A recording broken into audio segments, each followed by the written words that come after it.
Hello, everyone, and welcome to our special Board of Education meeting this evening. I'd like to join you all to stand, invite you all to join us in standing for the Pledge of Allegiance. Pledge allegiance to the flag of the United States of America and to the republic for which it stands, one nation, under God, indivisible, with liberty and justice for all.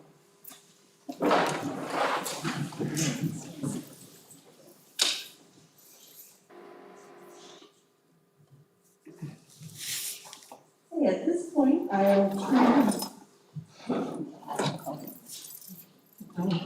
call the meeting to order. Would I have a motion, please? Second? Thank you.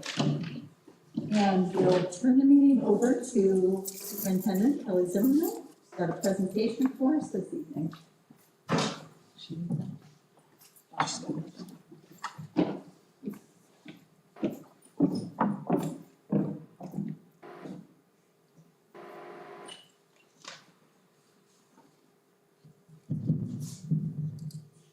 All right, I want to just thank everyone for taking the time tonight, not only to come out tonight, but to tune in from home. I want to thank everybody who submitted questions in advance, and everyone who continues to ask really great questions and partner with us as we try to move forward through this pandemic and doing what is best for our kids. I've spent a lot of time talking with parents individually, talking with students, and talking with teachers since we've reopened. And I've tried tonight to capture a lot of information that I think will be important for our community to know in terms of the progress during our first 10 weeks of school, and also hopefully to answer some questions that came in ahead of time.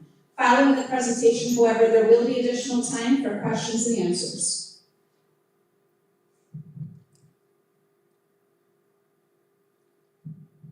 Luke always reminds me that I actually have to turn this on in order for it to work. There we go.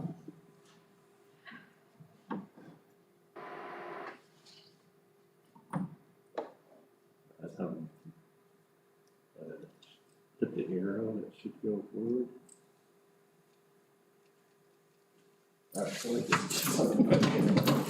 Thank you. And if not, you can just tell me what you need me to do.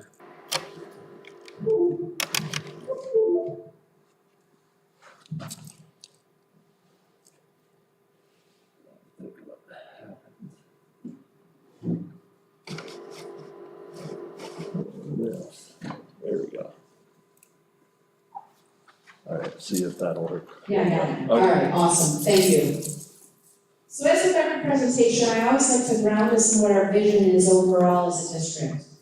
This vision was updated and developed by our Board of Education at our retreat this summer, and states that Delaware Academy Central School District at Delhi will be a leader in academic excellence, preparing students to excel in both a diverse and a dynamic society. Now, when my son, who's 20 years old, was really little, he was in Aladdin the musical, and it was one of his favorites. So, I reflected on this and I think if I had 3 wishes, what would they be for this district? And my first wish would be to remove all barriers that prevent us from reaching our vision. My second wish would be that COVID-19 would go away, whether it be through a vaccine or herd immunity or what have you, just that we could get through this pandemic. And my third wish would be that we could just get back to just school as normal. That we could have all of our students back here every day, fully functioning as if this pandemic didn't exist. But we are not that fortunate. So my objectives for tonight are to review the progress so that our community can understand what have we achieved in the first 10 weeks of school. Also, hopefully, that participants will achieve perspective and maybe some additional mutual understanding between different stakeholder groups as I present information from different groups. And finally, to gain a better understanding of the challenges and the realities that we continue to face day to day as a district, and some of these challenges that continue to not only guide our decision making, but to truly dictate the decisions that we have to make. So if you recall from some of my reopening presentations, our reopening committee decided to use this acronym, DACSD, to say that the decisions that we make continue to reflect dedication to our students, be academically focused and driven, reflect caring and empathy, putting our students first, and to demonstrate a real determination to do what is best for our students. Since then, we face challenges every single day with the implementation of this reopening plan. And so, especially as a leadership team within this district, I have found some of these guiding quotes to be necessary and to be good reminders that if our why is strong enough, somehow we'll figure out how. Albeit, we still have those requirements that we have to work within.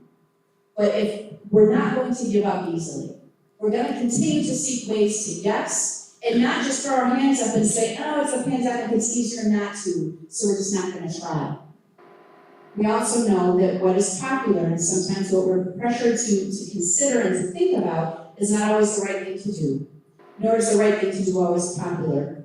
And also, as educators, we try to strive for perfection. We are perfectionists by nature. But we're also in the midst of a pandemic. And so we have to remind ourselves that we are not planning for perfection, but we are planning for progress. So when we think about our first 10 weeks, during reopening, I stood here and I talked to you about this concept of a 10-week look-back period. And at that time, we said the first 10 weeks, that will really be kind of the first checkpoint where if you are a student in a remote-only model, you will have an opportunity to request to come back into some degree of in-person learning or vice versa. If that model is not working for you for whatever reason, you'd be able to request a change in models. And so as we started progressing through even the first 5 weeks, what we found were we had some families that were in true crisis as a result of this pandemic. And we were really needing to consider changes in models prior to the 10 weeks in different emergency situations, changes in placements for our students, and those types of things that the model ended up being much more fluid than we had anticipated. And so the result of that is now we are in week 9, almost at that 10-week look-back period, and in both buildings, teachers have started waiting lists of students who are interested in switching models. And the reality is we don't have the flexibility that we anticipated we might have because of circumstances that have led up to that.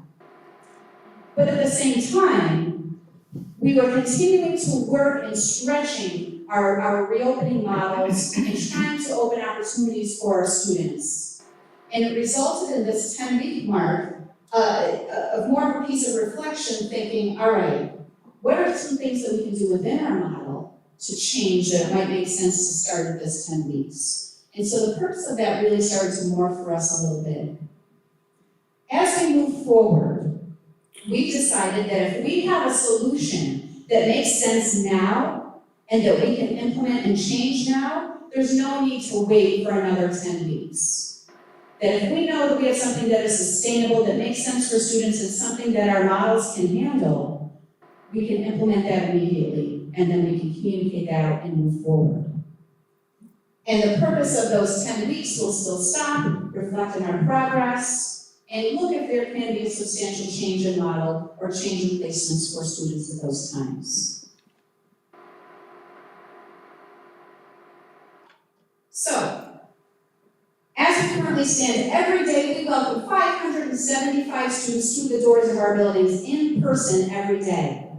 And we welcome another 145 students remotely and virtually into our classrooms and into our schools every day in several different models. I don't need to repeat the models that we're currently in. You're all living it, and you know where your children are attending. As you can see in some of these pictures, our daily health screenings are going great, as are our temperature checks, our cleaning protocols, our regular use of PPE, and to date, I'm proud to say that we have still remained COVID-free since our opening. So what have we been doing then in this first 10 weeks? Did we just open and rest and breathe and say, okay, now just let it go? Absolutely not. We are constantly looking for ways to improve things, to tweak how to improve the experience of our teachers and our students. And so I'm typically not one to read slides, but I think it's important that our community understands really all the work that we have been doing in this first 10 weeks. We meet regularly as administrators and supervisors, teachers, we've met with students to reflect and evaluate our successes, to talk openly about our challenges, and we've created a culture where it's okay to say, I'm really struggling with this. This isn't working for me. And no one is judging us for that, because we have to be talking about it. We provide professional development, targeted professional development for our teachers, try to find ways and times within a tight schedule for people to be able to collaborate with one another. We've added updates and safety practices, because the one constant has been change, and we are always getting updates from the New York State Department of Health and from the New York State Education Department on additional pieces that they are requiring that we do and consider. And we have implemented, one of those being the toolkit for decision making, which is now found on our website. We found that we had to tweak our arrival and dismissal procedures a bit. We make ongoing adjustments with how we're delivering instruction. Administration has been collaborating with our teacher union to address concerns related specifically to remote learning in the best interest of everybody. I've been providing and writing weekly community updates, which I know many of you have been reading on our website, and that was for the very first month of opening to get us through as things continue to change. And then once we hit October, those switched to monthly, and I just put up another one at the end of October. We also added an email distribution list based on some feedback that parents are saying, instead of just our website and Facebook, can you also be sending us emails? We addressed some of the glitches in our email system, so we're able to do that now. We have made adjustments within transportation to address the ongoing and changing needs. That being said, please know that we continue to ask for those daily last-minute changes. Please try to refrain from doing those, because it can quickly throw off our ability to transport our students safely based on capacity on our buses. And also in the case that the Department of Health needs to come in and do any type of contact tracing, it becomes an additional challenge if we don't know what students are on those runs on a regular basis. Our counseling department has done an amazing job. If you tuned into the last board meeting, you saw a presentation on our comprehensive school counseling plan, but they've been really driving things to address student engagement and spirit throughout our district. At the elementary building, we did conduct our fall building-wide benchmark assessments, and we have begun our academic intervention services. They look a little bit different this year, but at the elementary school, now our classroom teachers are also providing AIS. There's a separate dedicated time within the school day that's just for that academic intervention service instruction, both at the Tier 1 and Tier 2 levels. And then we also have some AIS teachers who push into classrooms to provide an additional layer of targeted support in a differentiated way for students who need that. Our business office is ordering additional PPE every single week as we've adjusted our cleaning, disinfection, and disinfecting schedules. We've refined and deepened our relationship with the Delaware Academy School Health Office, including protocols for testing and assessment. We've shifted teaching assignments based on needs. I know a lot of feedback was the uneven distribution of days between maroon and white cohorts. We have addressed that, and that has gone home. We also have those schedules that are printed out in the foyer. If you didn't get one and want to grab one on your way out, you'll see that it has been equalized a bit. And we've continued our free meal distribution backpack program to all of our families registered. We've had continued updates from the New York State Public High School Athletic Association Section 4 and our league, resulting in the implementation of athletic conditioning and training for our high school students. We are beginning plans to extend that to the middle school as well, based on a lot of feedback from parents asking when our middle school students can get started with that. We've taken creative approaches to reopening some of our extracurricular activities. Our student senate, I met with them for quite a lengthy meeting earlier this week. And they have just tons and tons of ideas, and they're spearheading reinvention of spirit weeks again. And we're also going to be celebrating what our Santa Club has come up with as a Bulldog Boost. I'm going to leave it at that because you'll get to experience that and your students will see that in just a few weeks. We've also found creative ways to restart band, chorus, and orchestra lessons. Luke, yeah, I might need your help. So our band teacher, can you pause it real quick? Thank you.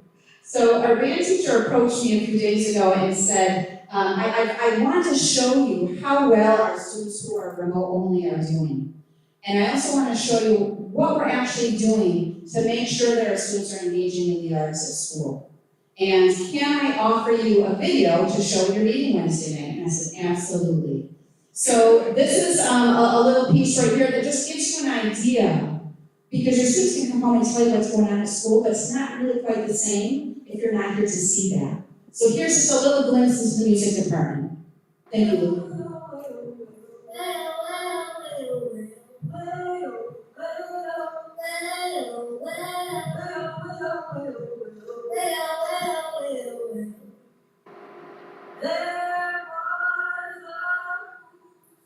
There was a moose full of juice on the roof, on the loose. Although the music department at TA was a little different this year in order to safely follow all guidelines and precautions, we're still making connections and making music for our students.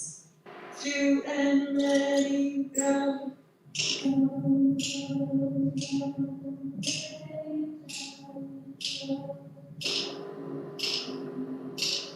Good, on scale degrees, go.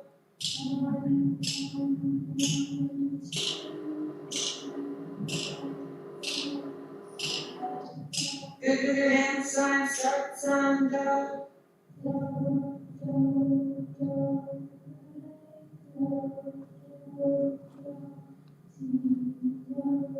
Nice job.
As music teachers, we are fortunate to have the same students many years in a row. The relationship built between teachers and students over multiple years of instruction fosters the caring environment necessary to help build school connectedness and foster empathy. I have taught music to this year's freshman class for 10 years now. Fun fact, both Ms. Thompson and I are valedictorians for our graduating classes. We understand that there are many benefits that come from receiving music education beyond learning an instrument or learning a song. I asked our band students to tell me a benefit of learning an instrument, and here were some of their responses.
as we give our students the tools and instructions to become better musicians, but every week they are tasked with personal goal setting, self-assessment, and accountability as they develop high standards for musicianship and themselves. Thank you for your continued support of the TA Music Department.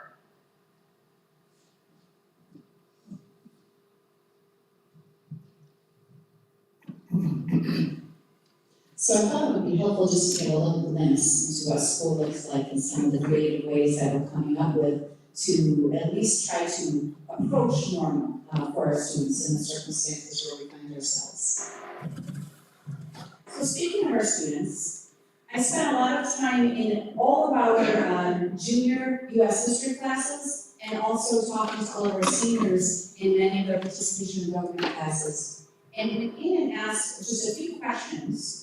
What's going well? What challenges are you facing? What solutions do you have?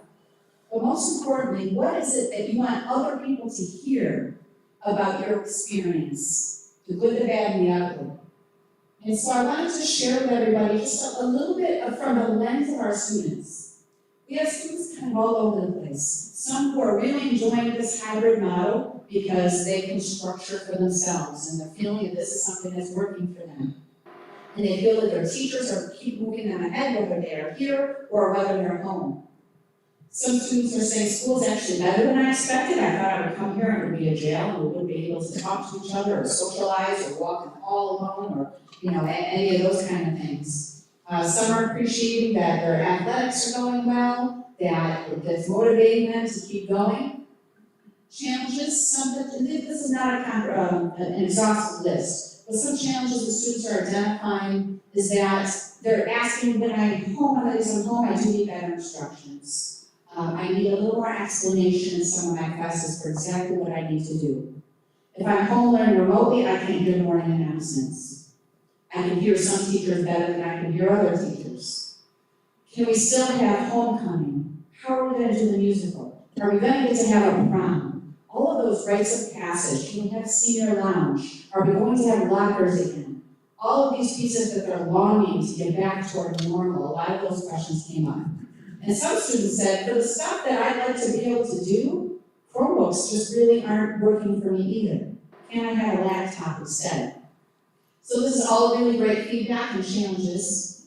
And I will tell you that some of the best ideas for solutions came from our students. So there was one student who wanted to hire a bunch of subs just to come in and give all of our teachers a break. And let our teachers catch up, either at school or let them have the day off at home.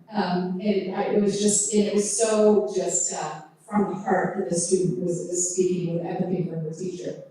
I mentioned the better mic quality. I'd like to have a homeroom activity. At the middle and high school this year, we extended that first period. Now we have like a 10-minute homeroom in the front of that. And one student said, can we do some kind of activity in that homeroom so I can start my day on a relaxing note? What a great idea. The announcements that I miss at home, can we put it back on the website? They have ideas for reopening lockers again. And they said, can we do it at staggered times? We can still carry our backpacks. Students came up with the concept of having family lockers. But then another student in class said, I would never want to share with my brother. So, but the point is that they're coming up with ideas and solutions. Can we relax the tardy rules? Because I'm not late for first period, but I'm not used to having a homeroom. Can I have PE on Saturdays? Can the teachers just come and teach us all weekend? Homework-free weekends. Can we go off campus for lunch? Because now I have more latitude on the days that I am home or on the hybrid. What do they want other people to realize? As someone with terrible internet, it's really affecting my attendance. And my attendance is going to count toward a grade. And it's hard enough already for me to get good grades. Why does attendance in this year of COVID have to come against me? All the screen time is giving me a headache.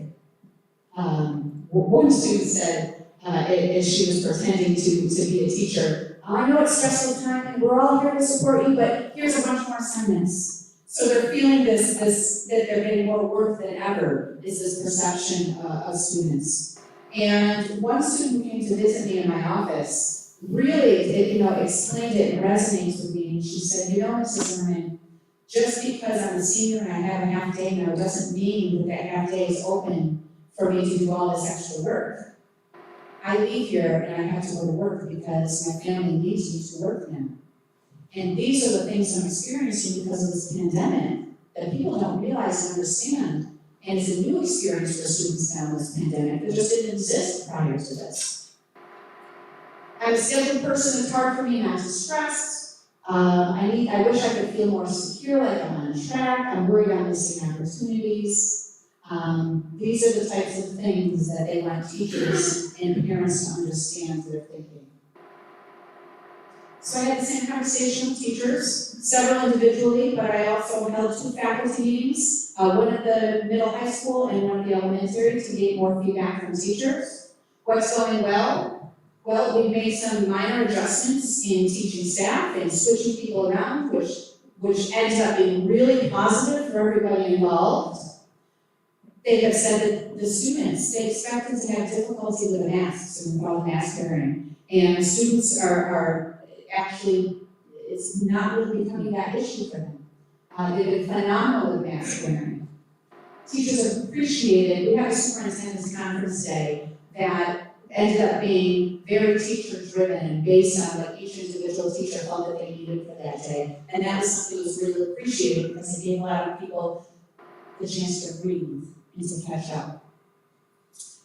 Team teaching and working together with a team is making it easier for planning and supporting one another through these new models. Having a remote-only teacher has helped a lot of the elementary challenges. One teacher said, my instruction in a hybrid model, I'm still struggling after 10 weeks to get the flow. It does not have that natural flow that I usually have. It feels more stop and go. Also, this looming question at the state level of whether or not we're going to have Regents exams and 3-8 assessments is still unknown. Part of the difficulty with that is that that's a mandate under federal law, under the Every Student Succeeds Act. And although New York State could apply for forgiveness from that, it's at the federal level that would need to come from before that could be filtered down to us. And right now, at the federal level, they are saying that they're planning on moving forward with assessments this year, but that could change. Also, planning for all the varied groups is certainly a challenge, and we knew that would be.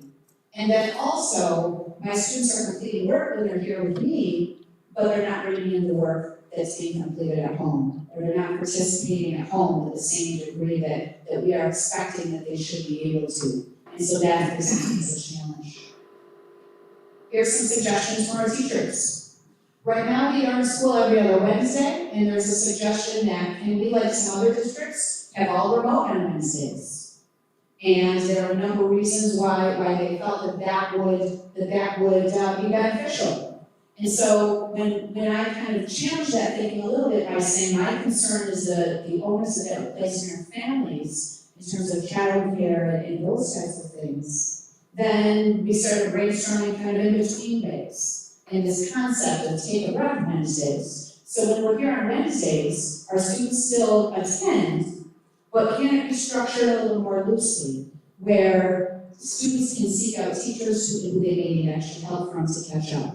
Or teachers can touch base and have more direct office hours with students who are remote, and those types of things. One teacher said, please can the district leadership not agonize over state test scores this year? We're asking you to please understand that this is different.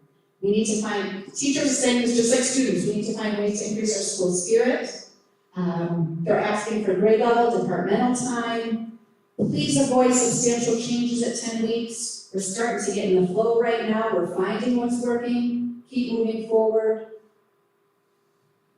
We want our students and parents to understand, as teachers, we're pedaling as fast as we can. We still feel like we're behind. Maintaining remote student engagement is a struggle when students either aren't tuning in or not participating. Uploading virtual materials, recording lessons, all of these additional pieces that we're doing now to bring high quality instruction to our students is certainly a challenge, and it takes a lot of time involved in still producing the same high-quality standard lesson that we become accustomed to in a virtual way. Even our most tech-savvy teachers are feeling a bit overwhelmed. We need our evenings and weekends to see our families. There's another one. Oh, please, we need boundaries. We can't be expected to be on call around the clock. And some of our teachers do. They're responding to emails at all hours of the day. And that's not a directive that we have given. It's because that's what teachers do. but they're asking for understanding that, please, I need boundaries and I need my family time too. We're trying really hard. We are still here for you and your students. We hold office hours, but then nobody shows up and nobody logs in. So, we're trying to provide extra help, but I'm not seeing anyone taking advantage of that. And this is not from all teachers across the board, but these are just concerns that are coming up. And if parents, if you do have a concern, please call the teacher first instead of going right to the principal every time. And that came from a few different teachers as well. Feedback from families. So I've gathered this feedback from families, both from the survey that was completed, but also from numerous emails that I received or conversations that I have with parents. What's going well? My child's teacher is very professional, very responsive, very empathic. It's great to see teachers engaging as a team to help my son. What we're doing is working, don't change it. Can we continue this way? It's working well. But then other parents are voicing challenges. Remote learning is not working for my child. I need my child to be in school every day. Or they're in one of those families where some of the kids are here every day and others are not, and it's causing issues between siblings and pushback on our parents. We know the curriculum is intense, and these models don't allow students to learn concepts as deeply as they could otherwise. My child has an opportunity to do the things they used to love. And what do I want people to understand? There is certainly a recognition and support in this community that our teachers are doing their very best. We do have some of the best teachers and faculty around, without a doubt. One parent said it feels like we're kind of hanging in this balance of the unknown. Yeah, we feel that way too. We do. All of this is unknown for a lot of us. Going to school full-time is vital. Can we please come back full-time? Other schools are doing it. Why can't we be doing that here? So I've reflected a lot on that question. And so I sent a survey out to all of our peers in the DCMO region I knew, we had all communicated, and as superintendents, we knew at the beginning of the year what models we were planning on reopening in. But we haven't really checked back since then to see, okay, are these the models that you're still in? And so all of our colleagues jumped in to help me complete this chart. And it shows you based on, these are all the districts in our DCMO region. We have 16 component districts. On the left, you see the size of the district. And I did not align districts name for name because I don't want to throw any other districts or any other colleagues, under the bus per se in a comparative fashion. But you can see that districts, we have no districts under 200 students, but districts, the smallest districts in our region that have between 200 and 400 students are 1, 2, 3, 4, 5 districts in this region. So our smallest districts, out of those, only one is in person every day because they're such a small district, and prior to the pandemic, they had super small class sizes, so they were able to proceed as normal. The rest of that size appear in the models that are described up there. All kids are only in 2 days a week, and they're all remote on Mondays. Another small district, again, all kids are there in a hybrid AB model, all remote on Wednesdays. Some of them divide up by grade level, K-6, 4 days a week, 7-12 are only in 2 days a week, all remote Friday. The same holds true as you're jumping up in size a bit. As you get to different districts that are closer to our size, there's still a lot of hybrid with an all remote day. The bold there, that's us. We have in-person every day, K1, 7 and 12, all of our CTE students, and all of our students with disabilities who are in self-contained placements. And then we're hybrid for the other grade levels, 3 out of the 5 days a week. Others are hybrid 50% capacity. We have a few districts, as you jump up a little more, that have been able to achieve all in person at the lower grades, but that has been at the sacrifice of high school students either being all remote, as you can see in one of the larger districts, and they've designated teachers to teach at the elementary level. Or they have put aides or LTAs to teach classes at the elementary level. One of the pieces that, and this is us right in the middle there, as you can see. As we were working toward reopening, one of the things that we committed to here at DA was, regardless of model, we would ensure that all of our students had fully certified teachers in front of them for instruction. That we were not going to redesignate aides, and rather we were going to continue to use our aides and assistants to support instruction in various ways throughout all of those models. So that's a solution that other larger districts have used that we chose not to do here. Also, other districts have redesignated their special area teachers, art, music, PE, and so on, to go into the classroom. We also decided here that we were going to maintain our special areas because we're dedicated to educating the whole child at DA. So when we look at the impact that COVID-19 has had on our state, every day I get, it's in my email, what are called Eclipse. This comes from the New York State School Boards Association. And it highlights articles in the news from across the state that are specific to schools and issues that affect schools. And every day we are peppered with more and more articles about schools going all remote because of increased COVID cases. This wave is coming, whether we like it or not. We've been really fortunate here that we haven't been touched by this, but it is happening. Our neighbor Walton was just in the news too, and they are now remote for 2 weeks. Another news piece that, coronavirus cases are certainly on the rise. American Academy of Pediatrics is now saying there's been a 14% increase in child COVID-19 cases. Pediatric cases now do make up 10% of all US cases. Kids can get COVID. And again, the list goes on and on. When we look specifically in our region, Delaware County remains below 1% contagion rate. However, 7 districts now out of our region and our 16 components have reported positive cases. 5 districts have now needed to shift from those models that I showed you a few slides ago to a completely remote model because of increased cases and contact tracing and protocols. Another piece of backdrop is an update from our governor. You may have heard people starting to talk about microcluster metrics and designation of zones. So now what they have done for schools is they've established tiers, which you see on the left. And your tier is based on your population density in your region. Delaware falls in a tier 4 because we are the least populous.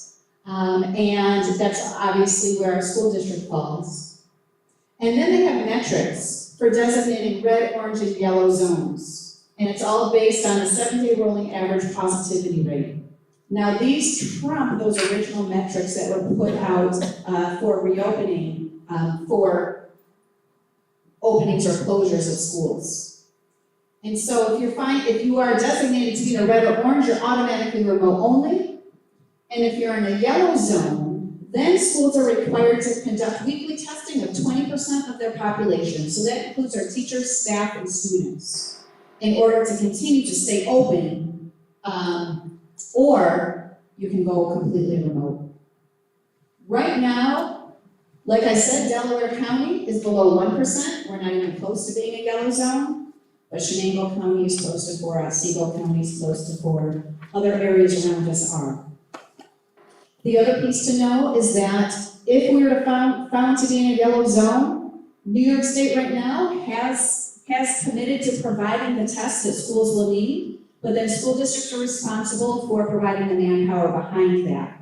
So we have to find the registered nurses to give the tests and to staff that and to identify the 20% on a weekly basis of student, staff, and teachers that we're going to test. And also the facility to be able to do that. My concern is that by the time, if Delaware County gets to yellow, the other areas will be significantly higher than that. And my concern is that there's only so many tests to go around. Our healthcare facilities are already reporting a shortage in tests for just what they want to do right now. And so if tests are not available and the cost falls on this, the cost to doing this locally is astronomical. About 20% of our population represents about 160 people a week, to the tune of $110 a test.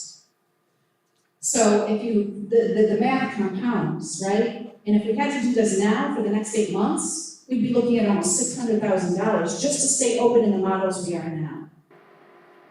So that's just, and that's untenable, that's not something our budget can possibly support.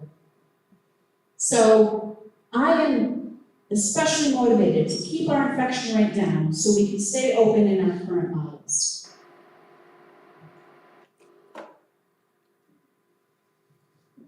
I mentioned earlier the continued requirements that are coming at us almost daily from the Department of Health and from the New York State Education Department. Following this presentation will be placed on our website, and these are live links within the presentation. So if you want to upload the presentation, click on any of these live links, and many of these are currently on our website. You can see exactly what these are all referring to. Several of these provide all the guidelines for reopening and to continue to stay open. Our reopening plan is on there. The toolkit for decision making, so that's what we have to follow if we send a child home with COVID symptoms, or if a child is home and doesn't come to school with COVID symptoms. There's a whole, spreadsheet or a list that we have to follow for decision making for when kids can return. We also, every single day, have to report to the Department of Health all of our students, number of our faculty and staff who are in person, our students that are in person, and the number of students that we have working at home remotely, and how many have been sent home due to symptoms, and how many tests are we aware of that are going on. So I log into the Department of Health every single day and upload all of that information for our district. And then, of course, Governor Cuomo has a daily guidance and updates that come out that we're always needing to pivot and shift to respond to. So all of that being said, what are our next steps then? Where does that leave us? So based on all of the feedback that I just presented to you and any feedback that comes into us tonight, we will again review these thoughts, ideas, and feedback, and we're going to determine any of those changes that are implementable that are sustainable, that will continue to contribute to continuous improvement for our district, that are within all of the regulations that have not been lifted yet, that maintain the health and safety of our staff and students, and that are really best for our students. And also, I'm going to throw another one in there, that align with our mission and vision as a district. We'll determine timetables, and then turn that around and communicate that out to all of our stakeholders in various forms. And yes, we are always engaging in continuous review and progress in what ways can we inch toward that experience of normalcy. So what do we need of our community? Please continue to practice safety in the community. I can't emphasize this enough. Part of the feedback that I've been receiving are concerns about families either going to weddings or going to different events or different sporting events and not engaging in safe practices. I can't control that piece, but I can implore our community to please engage in mask wearing, social distancing, observe the travel advisories, observe the quarantine rules. Whether you are a believer in science or not, wherever you continue to stand on this continuum regarding COVID, what we're doing here in DA we know is working because we have not been one of those districts that has had to go all remote. And I'm really becoming increasingly protective of that and motivated to keep it that way. Thinking about presence on social media. Everybody is entitled to their opinion. Everybody's entitled to free speech. I'm not gonna stand here and censor anybody, but I will ask to please think when you are putting stuff out on social media, and is what I'm saying informed? Is it serving to divide our community further? Or is it serving to unify and find solutions and be part of the solution? And along those lines, please ask questions, offer those solutions. Please be motivated to support one another as we continue to go through this. We will continue to find creative ways to yes. We will never give up on our students. We are going to continue to seek to understand everybody's perspective. And with that, we have some of our youngest learners who wanted to share a video with you. These are some of our kindergartners who are completely remote.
Our teachers are doing a great job. This is not an ideal situation, but our kids are engaging. Our kids are learning. Our kids are making progress. I'm going to move on to questions and comments. But before I do that, I'm just going to ask you to pause for a minute and reflect on all the information I just shared with you. Do you have any new understandings that maybe you didn't have when you came in tonight? And I don't need you to answer, just something to reflect on for a minute.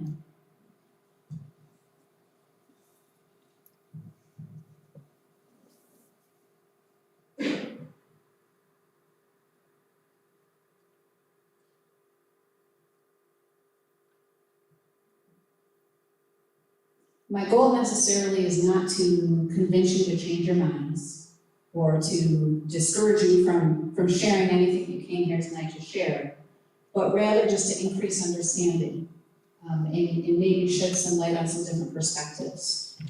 So that being said, as we move into questions and comments, what I did is I printed out the questions that people submitted ahead of time. So I'm going to start with those. I'm going to read out loud the question and then give a response. And then following that, I want to open it up to our people from our community who are here in person tonight. And then I'm going to flip open this laptop because I know some families at home have been submitting questions probably throughout the presentation. And I will do my best to answer questions. And I may defer some to our principals or to our transportation director who's with us tonight and our business administrator. So bear with me. I may not have all the answers you're seeking and I may not have the answers that you want to hear, but I will always give it to you straight and tell you exactly where I believe we're headed as a district. So the first question that was, it's really more of a comment that was submitted tonight. Says, I'm going to ask this on behalf of a silent majority who would like their elementary children to be in school full-time with no masks or social distancing. Why couldn't DA send out a release of liability form to all families to sign if they want their children in school full-time? The form could hold DA harmless if anyone were to contract COVID, so the staff couldn't get sued in the event that a student were to get it, and then make masks optional. That's really a request to send to Governor Cuomo. Even as superintendent, I don't have control over that. I have to follow the legal requirements, and the legal requirements are social distancing or masks. And as a district to stay safe, we have moved into social distancing and masks with ample mask breaks that I assure you are happening. And if we were not to follow legal requirements, as a district, we would risk losing all of our state aid. But then the individual says, I understand our schools are at the mercy of governor's orders. Yes, we absolutely are, and thank you for recognizing and understanding that. Next question. Have we looked at all options for bringing back just one more grade? Other schools such as Walton keep reassessing constantly to get more students back on campus full-time, even during these times of higher COVID cases. As I mentioned earlier, Walton is now remote for 2 weeks. I'm not saying that's a direct result. Walton has done a fine job with their reopening plan and implementing all of their measures for safety. Nobody is immune from this. This could happen to Delaware Academy tomorrow. However, we absolutely examined this at reopening. You heard me stand up here and say we were trying to get up to 3rd grade, but we just could not achieve that when we wanted to not redirect our aides to teach classes, and we wanted to maintain our specials at the elementary level. Another question, area schools are going full-time next week. I'm not aware of that. Gyms and auditoriums are being used for classes. Oh wait, no, it says, as I understand, gyms and or auditoriums here are not being used for classes. They are being used for classes. We do use those for PE. In fact, in order to achieve our elementary students all participating in PE, some of the classes actually have to come down the hill and come here for physical education. This auditorium I know is used to be able to socially distance for chorus because some of the chorus spaces could not facilitate that. And if it was not a space issue, because we do have space, it was an insufficient staffing issue. Let's see, could all hybrid kids go on Wednesdays so that every group gets 3 in person? Again, insufficient staffing because that would bring 100% of our population on campus on Wednesdays. Also, there's an indication that we're also doing socially distance and masks, but this is unacceptable. The recommendations are one or the other. As that is the case, they can wear masks and go full time without constraints of distancing. That's not entirely true, and I went back to the regulations from the Department of Health and from State Ed today just to double check and make sure my interpretation was correct on that. Social distancing is a non-starter. We have to socially distance. That is the requirement. The or piece was with the use of masks. And we do not have the option to do that in the opposite. We can't just all have masks and then and then pack kids into classrooms. My son is in kindergarten. He recently developed a cough and mild congestion consistent with seasonal cold. We kept him home fully understanding we would need to get a medical note to allow him to return to school. However, what we were not aware of is that neither Dash nor the pediatrician's office would write a note for returning to school unless he tested negative for COVID. So how does the school plan to handle this issue that is certain to happen and potentially multiple times now that we're entering cold and flu season? So the answer to that is we will continue to follow the New York State toolkit for decision making. That is true that if a child is exhibiting any symptoms of COVID for whatever reason, then in order to return to school, they have to have either a negative COVID test or a note from a doctor diagnosing something else. It can't just be a note saying the kid is okay. There has to be, and even if it's saying, look, this is my note that says my child has allergies, then we have that on record and we can continue to use that through the course of the year if they continue to exhibit symptoms that are consistent with their allergies, as long as we know what that diagnosis is. I can't control a doctor's willingness to write that or not. I just know what we need in order for students to return to school. I apologize, I do recognize that is a hardship, and sometimes it can lead to kids being out of school for longer periods of time than they would have been pre-COVID. And so the next question is just that, will there be an option to join remote learning if we're waiting for test results, but my child is not sick? We've gone back and forth on this. And I think that this is a good point that we can certainly continue to take into consideration as a possible change in practice moving forward, recognizing that, if a child is in quarantine or if they're home for an extended period of time, call the office and see if there's a way that we can work with that. That one is not an automatic no. Will kids be allowed to use lockers some point soon? Yes! I'm wondering this for 2 main reasons. It's getting cold out. And the kids have to navigate halls with backpacks, lunches, instruments, and coats. Yes, actually, we have asked our custodians to identify any lockers that need to be repaired and to take inventory of how many lockers we have based on the number of students that we have at school on any given day. And we've already talked about moving toward lockers full well knowing that winter is coming and we're going to need a place for those winter coats and boots. And they just updated those lists in the office today, so we are working on reassigning those. We're prioritizing those in the pods, and we will likely give those teachers in the pods the decision-making over how to assign those and how to use those as long as they're socially distanced. Some of our students actually came up with some of the greatest ideas, as you saw on an earlier slide, in terms of staggering the times that kids can go to lockers, restricting the number of times of day that they go to lockers, or allowing students to continue to carry backpacks and just stop at their locker to throw their coat and their boots and their instrument or their sports equipment, that type of thing. So yes, we are working toward getting lockers open again because the snow is starting to fly. Another question about lockers. PE should be in school. Possibly during study halls, expecting kids to do PE at home on top of all the work is unrealistic. The classes or assignments take 35 to 40 minutes. Activities are a way to get away from screen time and and all we're doing is putting kids in front of a screen for another 30 to 45 minutes, 35 to 40 minutes a day. So, I agree. One of the areas that New York State gave flexibility in, and they didn't give much in terms of continuing to meet academic requirements during the school year, was in PE. So knowing that we wanted to prioritize making sure all of our students at the elementary continue to get PE every day with the required minutes at the state level, is we had to reassign some of the high school PE teachers to spend part of their day up at the elementary or bring some classes down here so that our youngest kids could be active throughout the day. And what that resulted in is high school having remote assignments, remote platforms for physical education.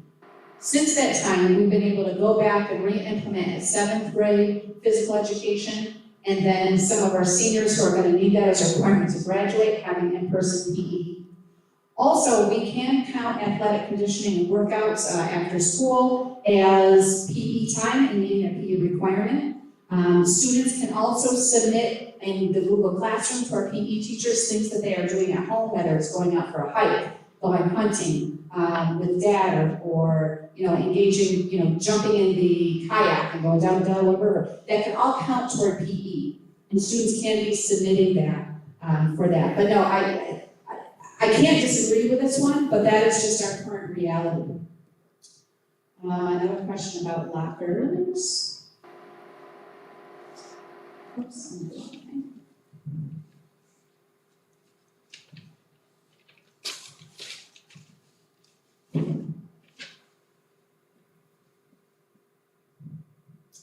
Thank you for everything you're doing to keep our school and community safe. My daughter has told me that one of her teachers does not wear a mask in class, and there is a student in class that has also not been wearing a mask. Would you consider this and some other procedure to rectify situations that could be putting our community at risk? That's not okay. We expect all of our teachers and students to be following our regulations for masks. However, we have given teachers the latitude to determine mask breaks as appropriate, to make sure that there's nobody here who's coming in and wearing a mask 8 hours a day. If there's a medical reason that a teacher or a student cannot be wearing a mask, administration is aware of that, and then we come up with other ways to make sure that we're safe, whether that be a physical barrier on the teacher's desk or another way to ensure that safety. I talk to students about this too and encourage them that if they do see that happening or have questions about that, to please let us know so that we can address that. Question we have, how is Delaware County planning to address grading to ensure that grading is fair given our current situation? I talked to Mrs. Robbins earlier tonight about this, and she shared with me that she's been having ongoing conversations with teachers about grading in this year. It's always been the practice at the end of the first quarter that no child can receive below a 60 on a report card, but this particular question was coming from the parent of a child who is a junior this year. And so we all know what junior year brings with applications to college and SATs and a lot of high stakes pieces, that I'm pretty confident this is not a parent who's concerned about their child minimally getting a 60. They want to make sure that they maintain those same high grades. And so, of course, there's consideration for that. And of course, there's flexibility. We continue to teach toward the standards. We continue to hold high expectations for student performance, whether they're here in person or at home. And we're having conversations with those students who we feel are not kind of towing the line as far as that goes. But we're also understanding that this is not a normal year, and we have to be a little more flexible in our grading. I apologize, I don't have a more specific answer than that, but that's where that piece stands. And when will 100% in-class education be offered again? I would argue that we're offering 100% in-class education every single day. It's just not all in person. And I'm not being facetious by saying that. I've taken the responsibility very seriously to make sure that we are giving a high quality education regardless of platforms to all of our students. But if what is meant by that is that we be here 100% in person, as soon as the governor says we can. And as soon as we're able to lift those social distancing guidelines, I can't wait for that day. My family's been privileged to attend DA in person and feel safe while doing so in light of the recent virus progression in the nation. How can you convince me that dialing back on the restrictions that have gotten us here safely thus far would work? My family in another state went full-time for the beginning of the school year, and we just got put on hybrid due to COVID cases. Right now, we're not positioned to dial back. You know, I don't have the ability to bring everybody back full-time, even though I desperately would love to be able to do that. So we are not dialing back, especially in light of what's going on with our neighbors and what we're seeing happening around us. I'm not interested in sending out this letter that one of my colleagues has recently sent out, informing all parents to please be advised that an individual is tested positive for COVID. I get nervous when my phone rings and I see Andy Walsh's name on it. That's my reality every day. And so I'm very protective of what we have right now. And so we are not dialing back.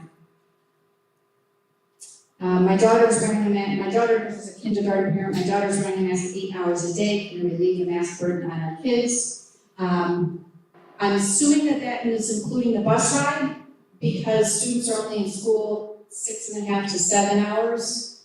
I've been in the elementary building. I just heard in the faculty meeting with elementary and kindergarten teachers in particular that they are giving our kindergartners ample mask breaks even when kids aren't asking for them. They're getting our kids outside as much as they possibly can.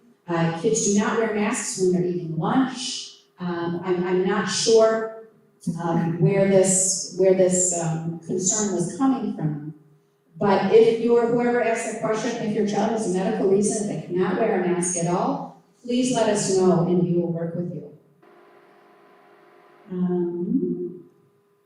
I struggle to keep the boys off YouTube from their Chromebooks. Can IT filter the YouTube page? On average, I think the hybrid system is best. We can do given the circumstances. I just need help in cutting down the screen time. So, to the individual who asked that question, if you go to our website homepage, you can go to a technical assistance piece and just send an email to Luke Prater-Ziva in our technology department, and he does have the ability to individually adjust on your child's Chromebook to restrict access to YouTube. Keep in mind that we can't access some YouTube and not other pieces of YouTube. And that we do have teachers who use that for instructional purposes. So as a district as a whole, we are not going to implement that blanket restriction, but if you're interested to have that removed from your child's individual device, contact our technology department.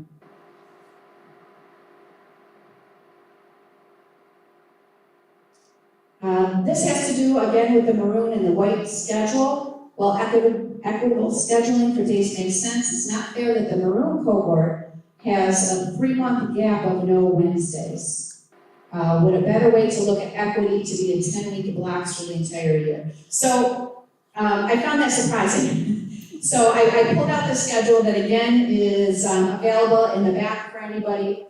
And yeah, November, December, January, February, yeah, 3.5 months. But the majority of those are only 4-day weeks. So Veterans Day, Thanksgiving, Christmas, Martin Luther King Day, Staff Development Day, 2 weeks in February where there's no school on a Friday, no school on the following Monday, which what normally would have been the February break. On those 4-day weeks, we just split 2 and 2. So that's right, they would not have had that. However, we did readjust the schedule because we received early feedback that the maroon cohort was in school for 5 additional days over the white cohort. We have since adjusted for that, and that is on this schedule again.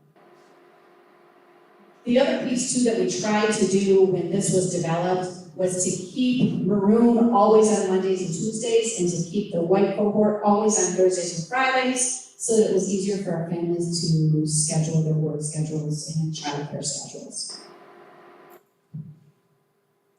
A student who just received an IEP at the beginning of the school year was denied full-time attendance. Will they be able to attend school full-time now with the other children receiving accommodations? So that depends on the level of service. Just because a child has an IEP does not automatically mean that they could be here full-time. Those are for our students with disabilities who were in self-contained placements, so our 15-1s, or more restricted, or students attending BOCES with the really highest degree of learning needs. Now, if your child is classified after our reopening models were already implemented, and either didn't meet that level, it's not to minimize the severity of need that your child might present with. It's not to say that your child is not disabled enough to warrant help.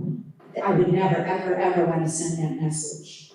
But there are a number of factors that went into that decision making. And if you haven't contacted Mrs. Maple already, please do so just to make sure that she's aware of the situation and that you are on that list for consideration.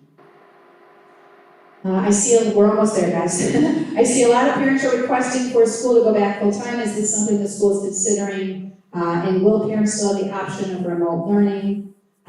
Yes, there's still the option of remote learning, but at this point, we are not going back full-time until infection rates change and social distancing is lifted. Is there a plan to start AIS? I talked about that in the presentation, that we have started those services at the elementary. Can we continue the hybrid model? Yes. And that's it for preset questions. So before I jump back into those, I'm going to take a quick drink.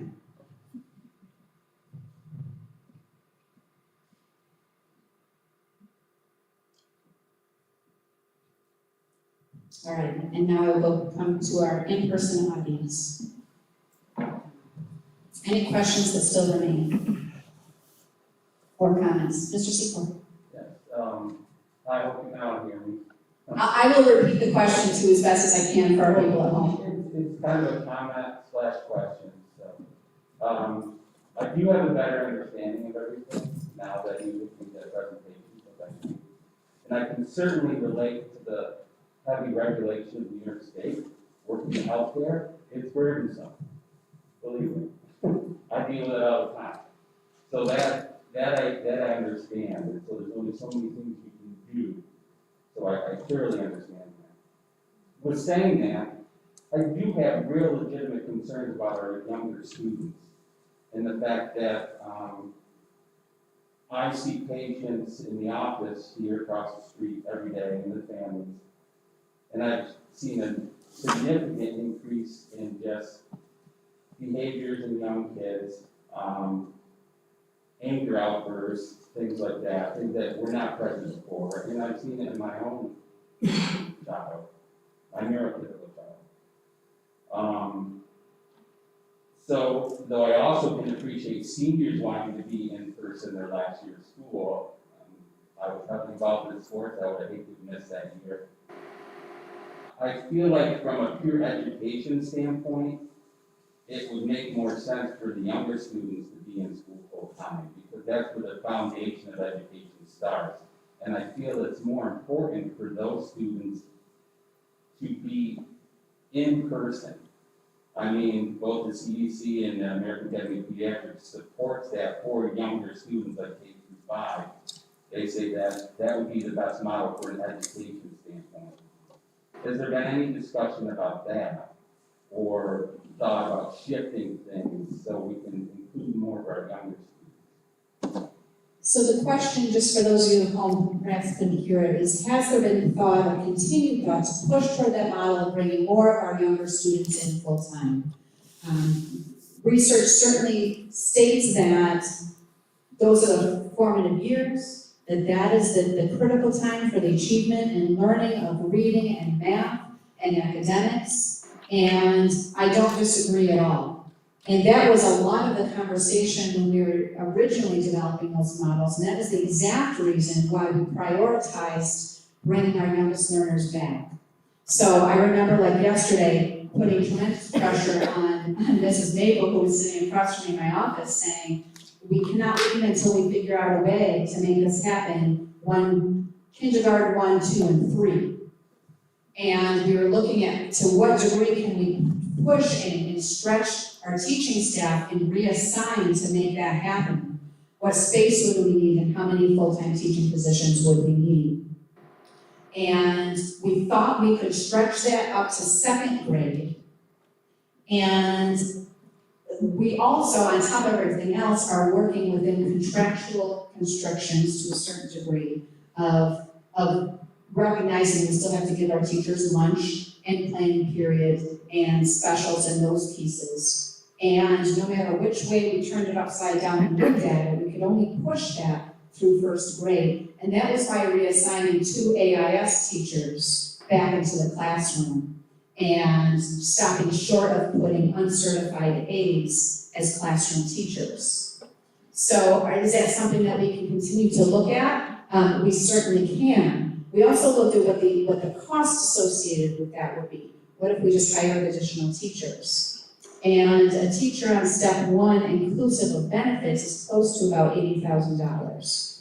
And our budget just cannot support putting additional full-time staff to be able to stretch those classes. And so the answer is we absolutely did look at that. That was absolutely our priority to try to get that for our youngest learners. And then that's where we had landed. I would love to stand up here and say that we're gonna find a way to do it. And if we can, we certainly will. At this point, with our current staffing levels and our current financial constraints, I'm not confident that we'll be able to move to that anytime soon. Kelly, one other. Second, yeah, if you please use your mic so people at home can hear you. It should be, you might just switch it on. One other,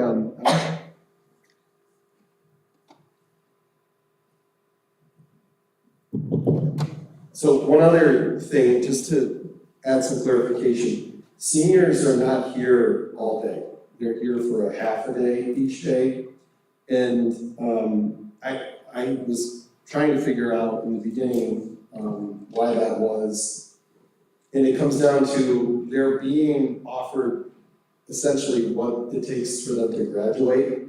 And the electives are very light and low because it's based on graduation requirements now. So it didn't necessarily start off that way, but I think after scheduling and all the sort of teachers and blocks and schedules were laid out, it became clear that in order to get everybody what they needed, we really couldn't offer a lot of electives. Am I saying that right? So my son comes home every day at like 11:30 because they can get transportation, they can get home. So I just want to make sure to clear that up. The seniors are not here every day 100%, just so everybody has that as a Nor did we prioritize seniors over our youngest kids. You know, as we put together all the puzzle pieces, that was a happy consequence, just like bringing 7th grade back every day was as well, because it was such a small class. So, thank you, I forgot to address it. I think Laura was having her next. I feel like Mr. Secord was suggesting the high school students go less, so the teachers have time to have the elementary students in more full time. Does that maybe where he was going with that? I have mixed feelings on that also. My 4th grader hates online learning with passion. I think as a teacher, the teacher's great, but am I willing to sacrifice my 10th grader's mental health for being home every day? So I don't think there's an easy answer for that. The other piece too, so Ms. Jaffe was just, saying that, and some other schools did that. Some other schools did that where they, they were able to bring back elementary full time, but at the expense of having more high school students home because of the way they shifted and redirected teaching staff. It also becomes a certification issue. And again, that was one piece that we tried to really toe the line on, was having appropriately certified teachers in front of all of our students. So that's a good point. I think there was another question over. Oh, I was just following up on stuff. Is it all seniors are half day or just the ones with requirements to graduate being that? I'm just curious. My understanding is it's all seniors. It's not. It's not all seniors. We have about. Hold on 1 second. Mrs. Roberts, can I ask you to just, first of all, let's wipe down that mic because I think that Mrs. Newman is using it. And then if you use the mic to respond so people at home can hear you.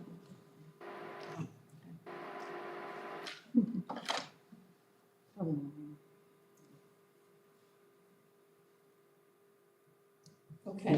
Can you you hear me? Yes. Yeah, we have, about 41 students that leave between 11 and 12 o'clock every day. Not all of our students, can do that because they need more credits.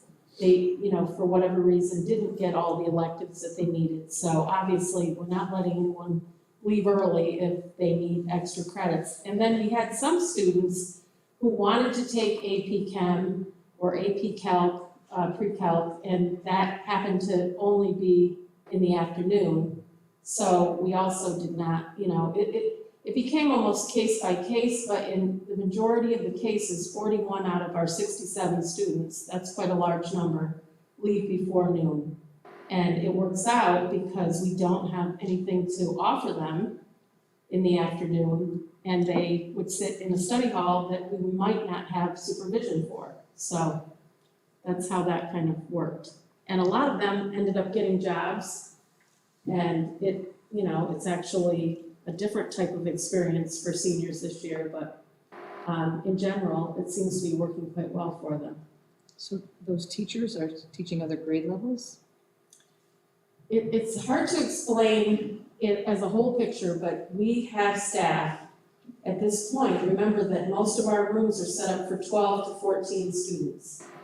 Socially distanced, that's all we can have in a room.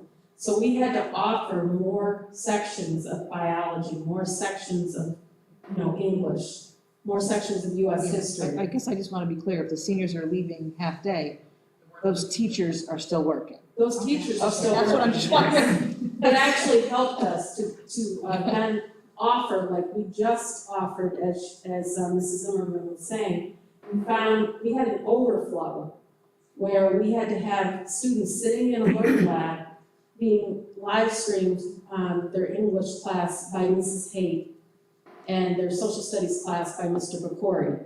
It was not working. I had, 8 to 10 students in each section that were sitting in a learning lab trying to listen to the teacher in the other room. So we made more sections, but that meant those teachers, needed to, they do need to eat lunch and they need to get a prep. So it was great that they, they'll do our teachers have been great. They have been doing whatever we need them to do. But also remember that it's going to be difficult for, our high school teachers that are certified in a certain content area to then be teaching elementary students. It's just, and we tried every combination, but it's very, very difficult. So is that it for me? Thank you, Ms. Brooks. I want to get one more from our audience here, and then I have a few that have come in from home.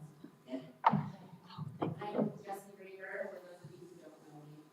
I wanted to mention that I put a petition out there to see, feel out the community and see how they feel about having more students in school online.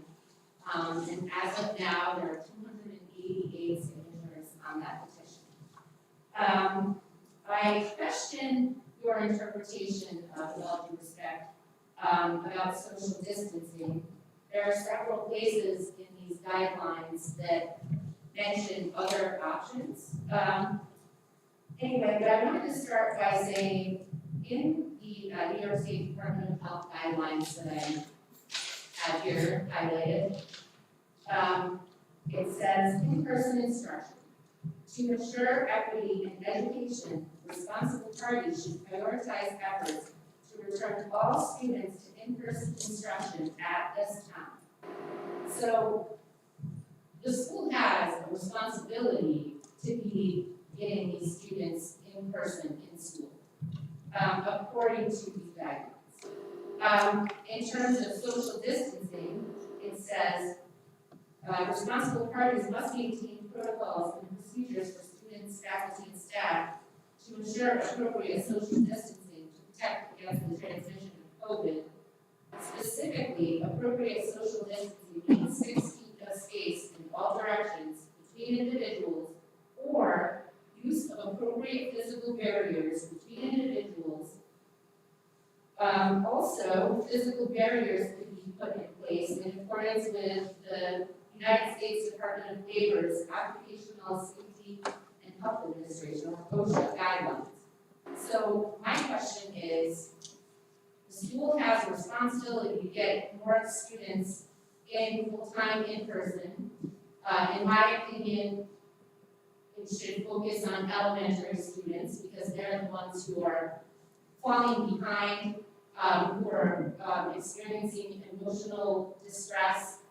And I don't see where the school is using physical barriers. I don't see where the school is using the indoor recess room or the cafeteria or other rooms that could allow for more students, perhaps an entire second grade classroom to be in one of those rooms. So quite frankly, I'm not buying that it's impossible. I don't believe that. Thank you. Thank you. You said your name is Jessie, right? Yes. Jessie, okay, Jessie Rader. So I have all of the guidelines right here. In fact, I could probably recite them in my sleep. I lived and breathed them, quite frankly, all summer. And you're absolutely right. We do have a responsibility to prioritize that. And I would argue that we've been doing nothing but prioritizing all those pieces for our learners. To specifically address expanding into other areas, we did consider that. In some cases, we are using some of those overflow areas, but it became an issue with staffing. And I talked a few minutes ago about the cost that would be associated with properly staffing that in those areas. In terms of the physical barriers, we looked into that as an option too. Regular plexiglass, which initially was reasonably priced that we thought we'd be able to use, does not meet fire code. So as quickly as that came on the scene, it came right back off. And what was offered in its case, or in its place, the price was astronomical for what would meet fire code. So we did buy some of those, and some in our main offices where our main office assistants are in regular contact with the public, you'll find them in there. We're using those in some cases so our students can play instruments. So we have those when we need those as an additional layer of safety. We have those for our speech therapists who cannot possibly be providing appropriate speech language therapy with a mask on. So, we did purchase a handful of those, but to be able to purchase those to go between every single desk with every single student throughout the school was just untenable in terms of cost associated with that. So, a lot of these pieces, some of this is up to interpretation, some is not. And throughout the reopening process, I sat in many, many webinars where officials, even the Commissioner of Education, was interpreting all of these guidelines that had gone out. And it was made clear to us that social distancing had to be the priority regardless. And we were pointed to I think it was the same page on which you were reading, which is page 2 on the interim guides for in-person instruction, pre-K to 12 schools during the public health emergency, that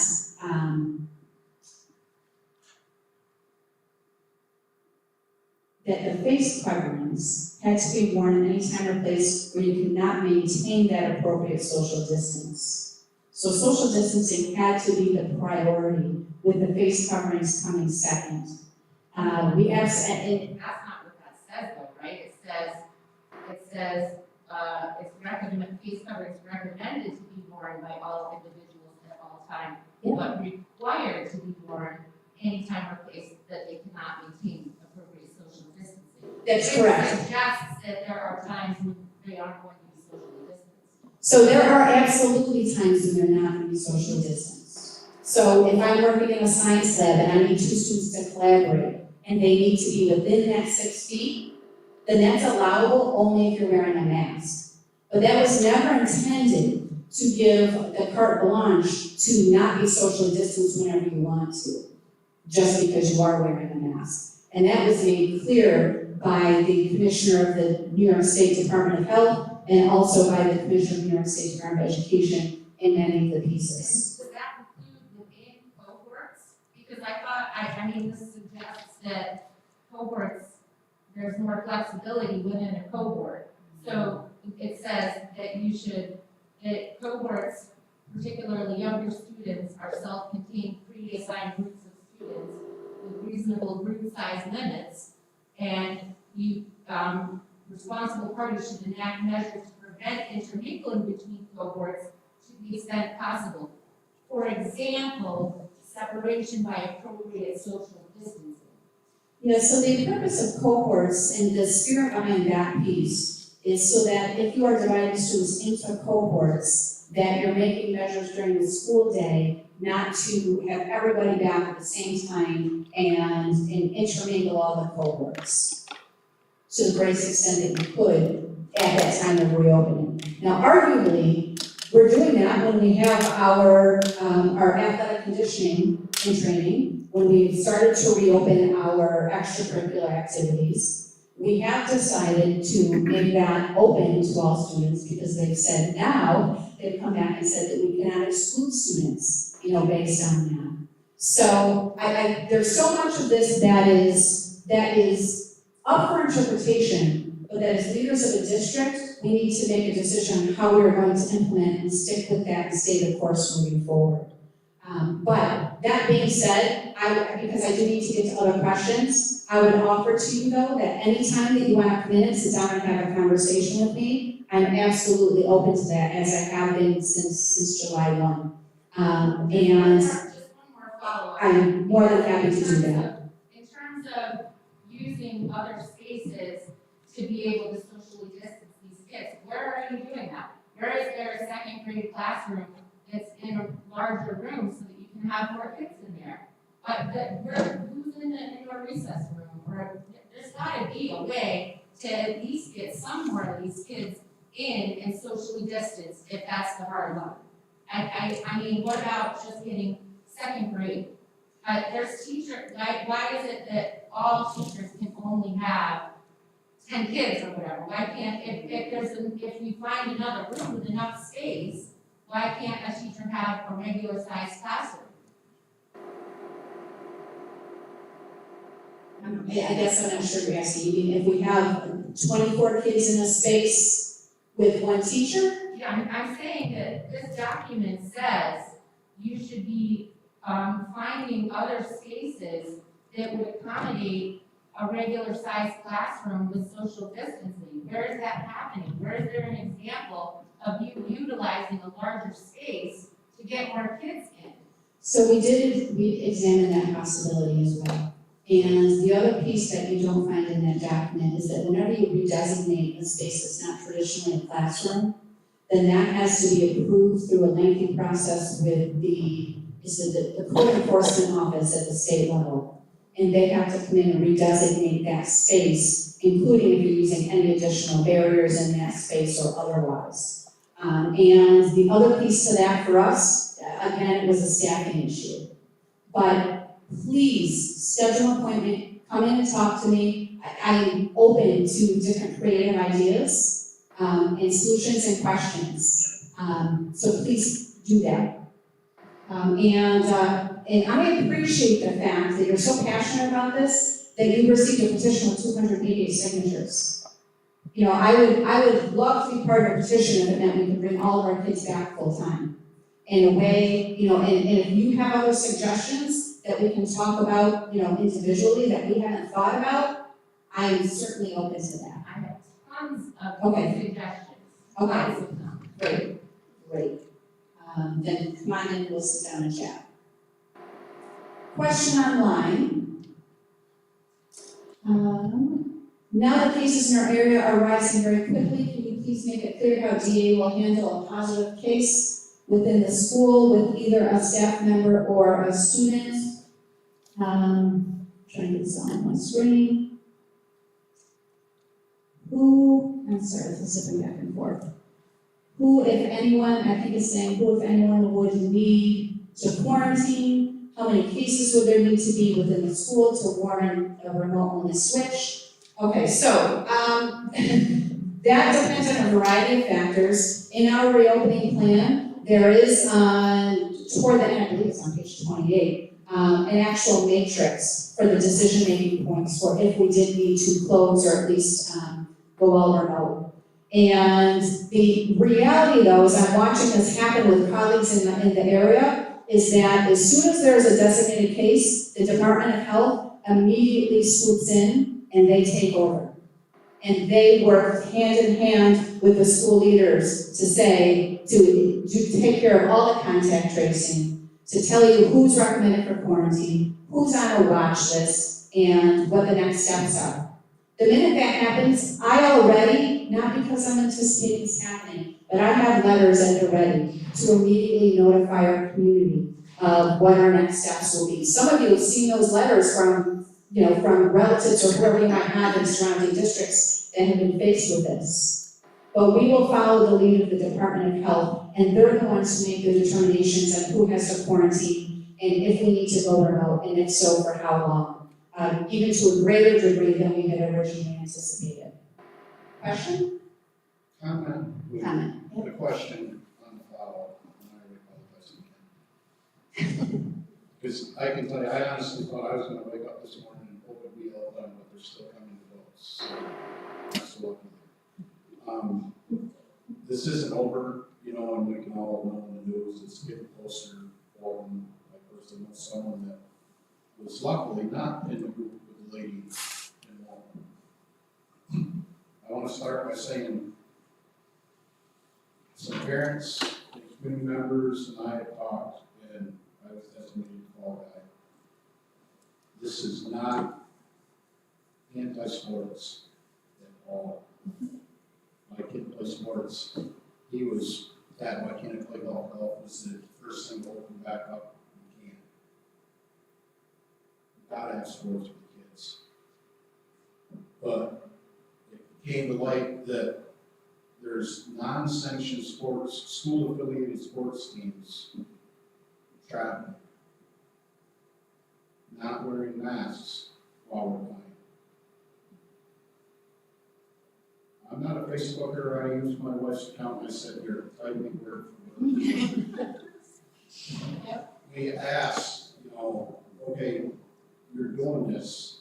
The league said, and the safety of the student athletes, we're not doing, we're putting off till winter and spring.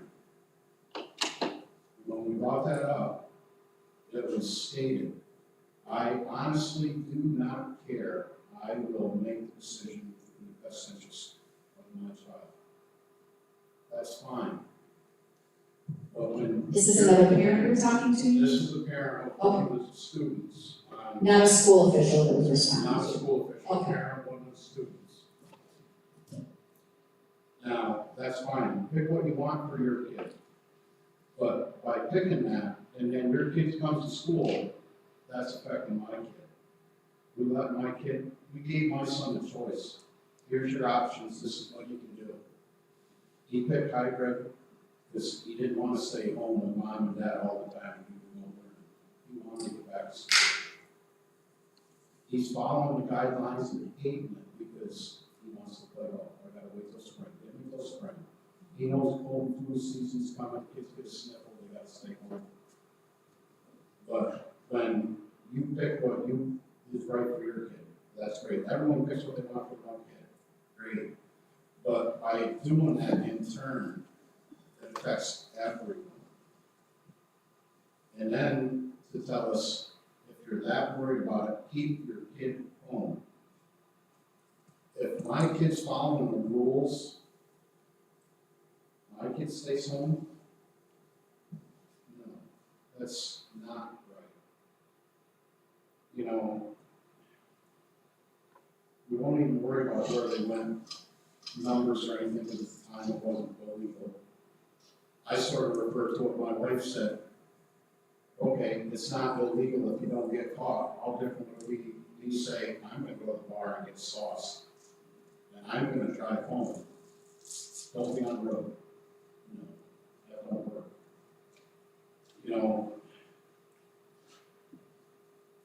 You said before that it was on your phone call, and I'm sorry, usually I really don't remember this stuff, that together the school and the community will be strong and get through this. You're only as strong as your weakest link. And the parent said, we're doing this because we're living like it's 2019. Great. One problem with that. live like it's 2019. You know what comes next? 2020. And you're gonna go through this all over again. School's gonna get shut back down in 2 weeks, 3 weeks, all depends on how far it goes. So I guess the question from the group was, and it's a slippery one, and that's why I'm glad I can sit here and address all of you. It's non-sanctioned school after hours. Do what you want, but if it affects everybody, what's the school stance on that? Can you tell me your name? Steve, Steve, thank you. I'm glad you brought that up, because that's a question that popped up here too. Why is the school allowing students and staff to travel and participate in sports and then return to school like normal? And I think that's in the same vein. So this was brought to my attention last week, that we had a number of students who played different sports, football and basketball in particular have been brought to my attention, who also are on our DA sports teams during the regular season. And outside of school, there was a perception that the school was allowing them to participate as DA teams in these in-state or out-of-state tournaments regardless. You're absolutely correct that the New York State Public High School Athletic Association has not sanctioned competitive sports until we were pushing that off until January. And that was a decision that was made within our league and within Section 4. So upon receiving that information, I did investigate that claim. I personally spoke with our football coach. I spoke with our director of athletics to please give a reminder in the same vein to what you're speaking to, Mr. Little, to all of our coaches and all of our sports teams. The district is in no way affiliated with any of those pieces. They were not going as Delaware Academy teams. They were not using our equipment. They were not using our jerseys. They did not take our buses. And the school, as a district, we had no idea that this was happening because it was not sanctioned by our district. The district does not have the ability, however, to police or to put sanctions on what people are choosing to do in their personal time, whether we agree with that or not. Nor do we have the ability to say that,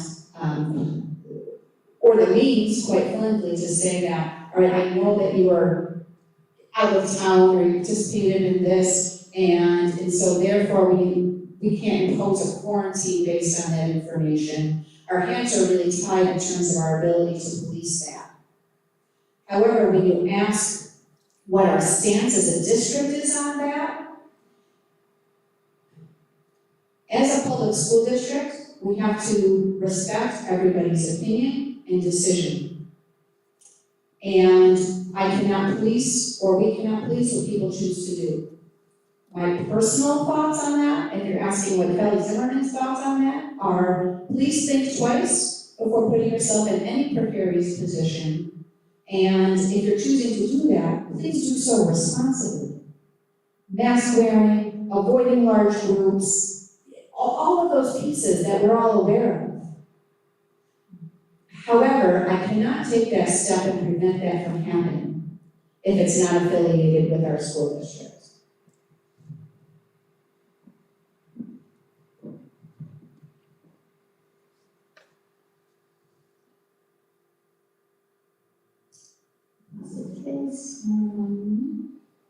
If a student is in a home with a sibling or family member that is waiting test results from a COVID test, are they allowed to attend school? So all of these kind of questions, I'm going to refer you back to the website, to that toolkit for decision making. And there's a sheet on that specifically that's called students, and it talks about contacts of a contact, if a family member is quarantined, if they're awaiting a test, all of those scenarios are in that toolkit. So if after reviewing that you continue to have specific questions, please contact either your building principal or you can contact me directly. anything else here? I think that I've gotten through some of these questions were a little bit repetitive that I think we've addressed. One more, due to the fact that cases are increasing in our area, is it possible for a hybrid student to temporarily request all remote instruction until local cases have gone back down? Right now in Delhi, our infection rate remains below 1%. It has not changed dramatically. There was just an article in the paper, I believe it was yesterday, that said that we have been experiencing some increases in Delaware County. I think 4 on Sunday, another 9, 4 on Saturday, another 9 on Sunday, I think it was quoted as saying. However, we're still below that 1% threshold. So that being said, if you have a compelling reason that you think that you need to switch, contact your building principal again. Julie, do you want to add to that? I do.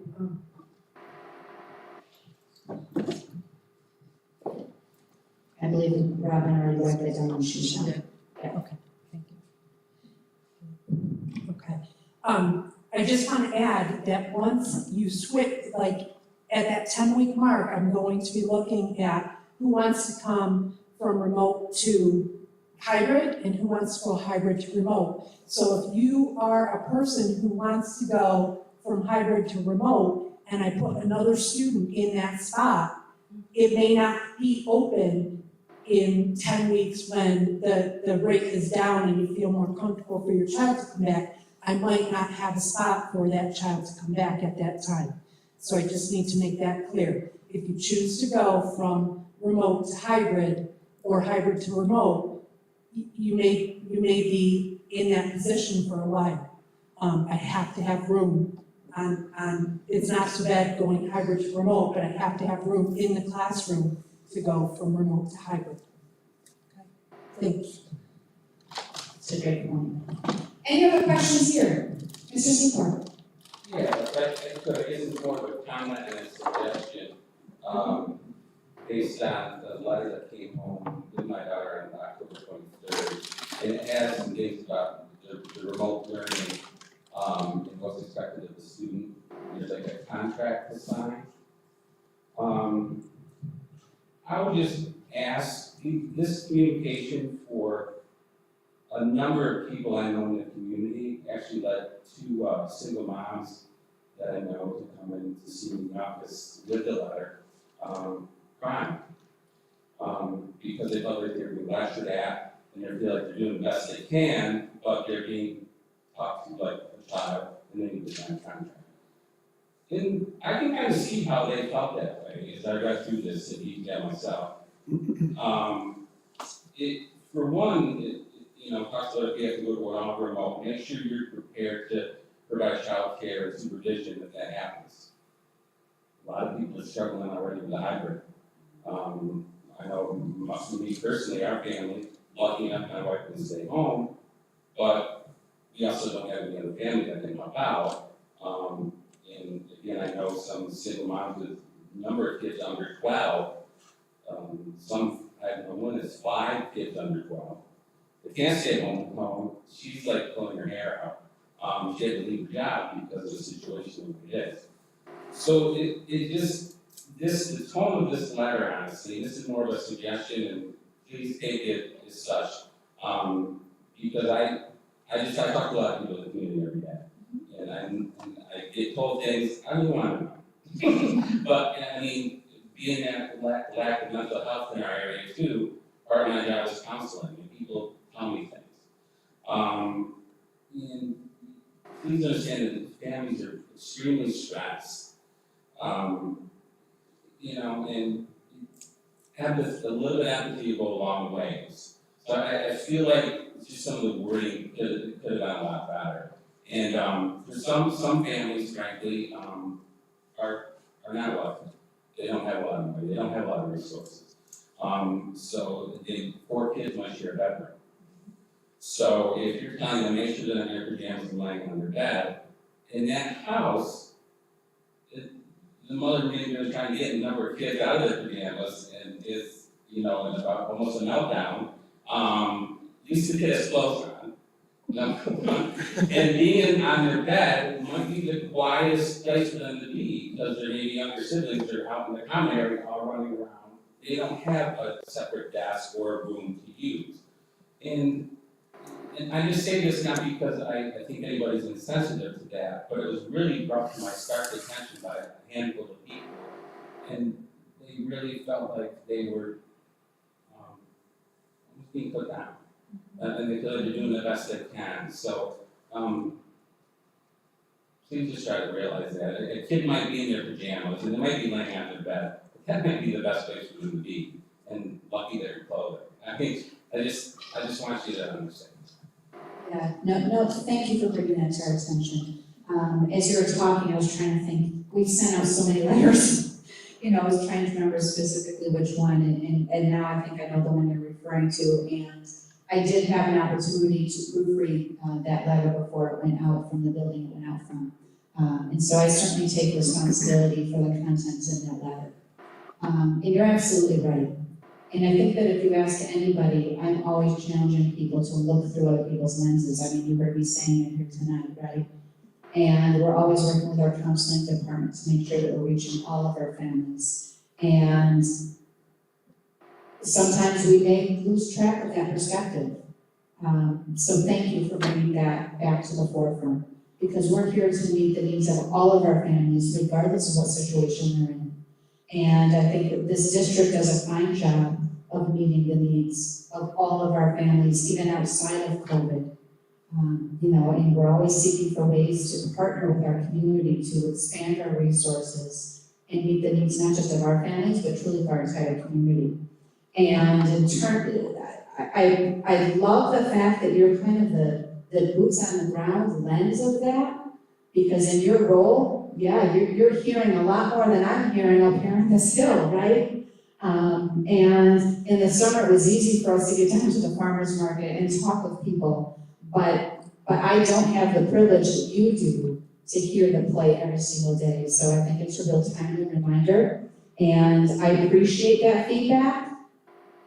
And I thank you for being a mouthpiece for that, to bring that to our attention. The remote only letter that I had sent out, I hope that we don't have to be in that position, because I know that we have families who are already struggling with childcare. I've heard it from parents. I'm very aware of everything that you're saying, but if the Delaware County Department of Health comes in and gives us no choice but to do that, I wanted people to at least be aware that this could be a reality, so that we're not catching people off guard at the last minute when the Department of Health tells us we have to go all remote, and now I'm turning that around when people didn't even know that could be a possibility. So truly, it's never our intent, and I know you're not saying that, but it's never our intent to either raise level of concern or to belittle or minimize anybody's reality and experience. I think that it's really quite the opposite, but thank you for pointing that out. Does our board have any concluding comments or anything else to add? I do have a question, Mrs. Zimmerman. I think you can hear me. I did ask, you explained it to me, but you didn't explain it in this group.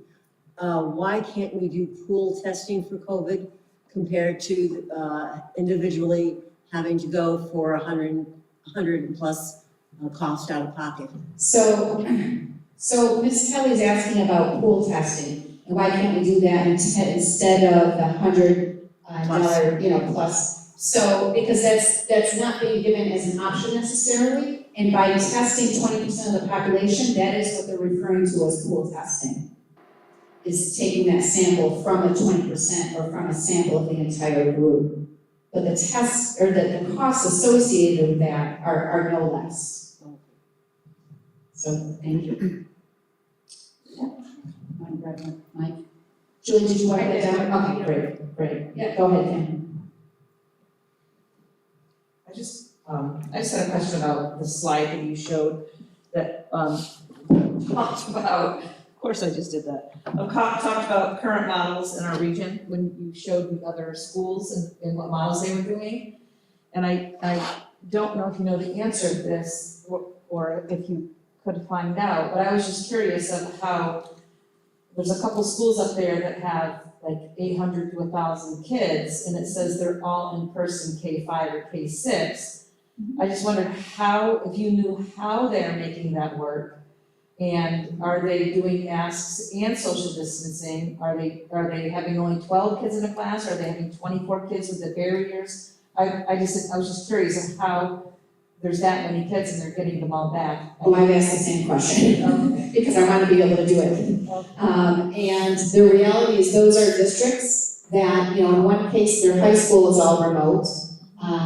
There's a full day where they're all remote, where they, redesignated some teaching staff. But they have non-certified teachers teaching with kids. Or they have kids live streamed into another room that's appropriately staffed. And they're finding that is less than ideal as well. So, it's a facility, this, in some cases, the facilities are able to accommodate that, but they are all socially, throughout the entire region, everybody is socially distanced. And I believe close to 100% of districts in our region are now all masks. To the degree that we've been pushing back on BOCES to make sure that they are implementing the same and requiring all the masks. I'm sorry, I have one other question. This is regarding the gentleman over there, Steve, is that it? Steve, so I guess I want to follow up, because I don't know a lot about what happened, but, so I understand what you're saying, that it's not the school, whatever, but, and I know it was like on a weekend or whatever, I guess I just wondered if it's the coaches still going, and, you know what I mean, is that, I know it's their personal time, but, I mean, so that's it, If it's not affiliated with the school, but if, there is no attachment to the school. I understand that, but I understand that, but I guess my question is, so yes, that can still continue, the coaches and the students who would probably be making up the team can just go unaffiliated, unsanctioned, and play on their own on a weekend somewhere. Yes. I just don't know. Yes, they can, yeah, they can, we don't have the ability to prevent that. Yeah, I mean, it's just like, if somebody wants to have a birthday party, you can't stop people from doing what they're going to do. In this case, I think club teams still participate, and whether that's right or wrong, it's not something the school has jurisdiction over. That's just the reality of it. No, I understand that. What I can tell you is that It's a fine line. if we know ahead of time, we've had some teachers who want to do the right thing and who have approached us and said, I'm thinking of going out of state for whatever reason, whether it's to a tournament or to visit a family member or whatever, and I know that it's a state, what am I gonna have to do when I return? And if we are aware of that, and we know that they have gone into a restricted area, then, in that case, we can require them to quarantine and to follow that piece. But if it's not stepping outside, what is legally permissible on their own time, we don't have the authority over that.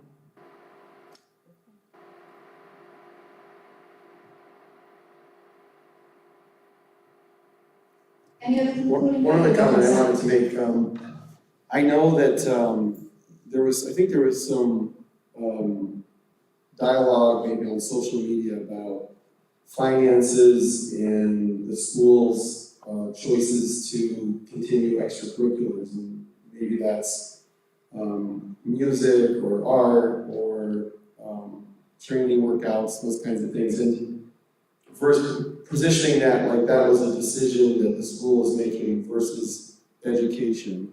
And I think that I just wanted to make sure that everybody understood that that is not financially a decision that the school has made. In other words, it wasn't that let's offer a music club and that comes at the expense of a class.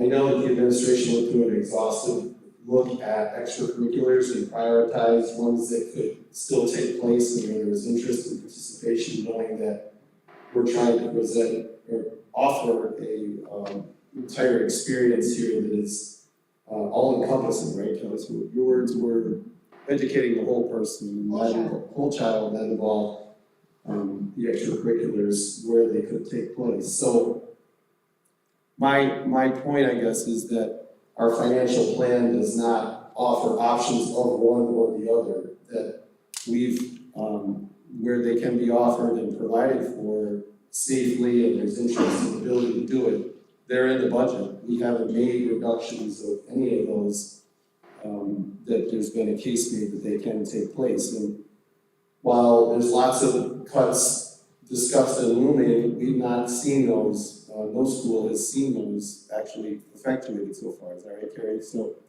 not that they won't happen, but we've got a financial plan that we meet about at least once a month here that looks at different scenarios. And at this point, it would be unrealistic and probably not in our best interest to make any kind of draconian cuts in anticipation of any state budget cuts, because those just aren't realized or implemented at this point. So I guess in summary, anytime we're seeing those decision points, is it drive red versus math? Those are not considerations that are put forward in our budget. We're not at that point where we're making those choices.